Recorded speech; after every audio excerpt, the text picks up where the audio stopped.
Hello guys, di aday ko ron sa akong kwarto.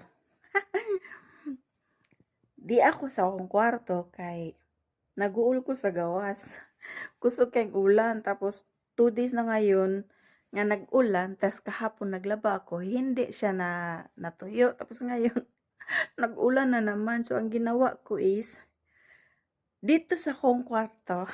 Yan, kwarto na ko yan. May isang bed, kutson tapos dito kutson ko din dito. Nalalaglag ako palagi diyan 'pag ilagay ko siya dito sa taas sa kutson. Tapos, 'yun ang ginawa ko dito sa kwarto is may ibibenta sanang ako na 'yan, naggawa ako ng sampayan dito sa loob. Kasi patutuyuin ko na lang ng aking tapiraw.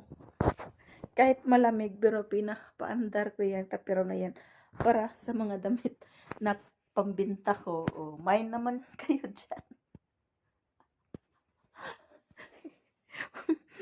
First time kong ginawa 'to, gumawa ko ng sampayan dito sa loob ng kwarto. Tingnan niyo naman saan ko siya gihigot. Oh, nandun sa malita ko. Ayan, 'yan ang malita ko. Diyan ko siya hinigot para magkaano siya. Tapos, stand, 'yan stand 'yan sa mga damit, 'yan. Oh, 'di ba ang ganda? Ay, Diyos ko.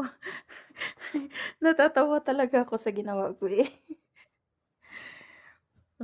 Ako lang kasi dito isa tapos nag-isip talaga ako nung ginawa ko sa sinampay ko kasi kahapon pa yan, eh, tapos naiba na yung amoy tapos ang ulan pa may ano na putik.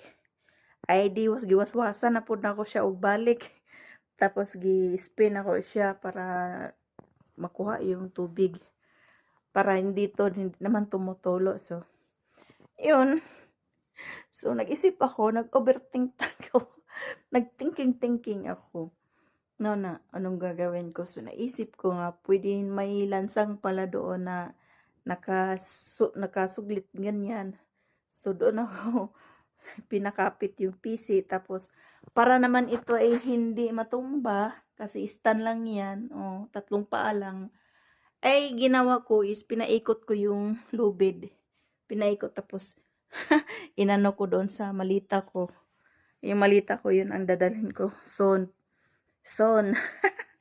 Ayos na yan, ano na yan. Sobrang bigat niya, nasa 35 to 40 kilo na yan. Or mahigit pa ako. Sobra-sobra pa. Basta mabigat na siya yan. So, yun ang dadalhin ko. Natawa lang ako sa ginawa ko na sampayan dito sa kwarto eh. Hindi naglandong siya. Kung hihiga ako dito sa kama, ay nako, landong. Pastilan.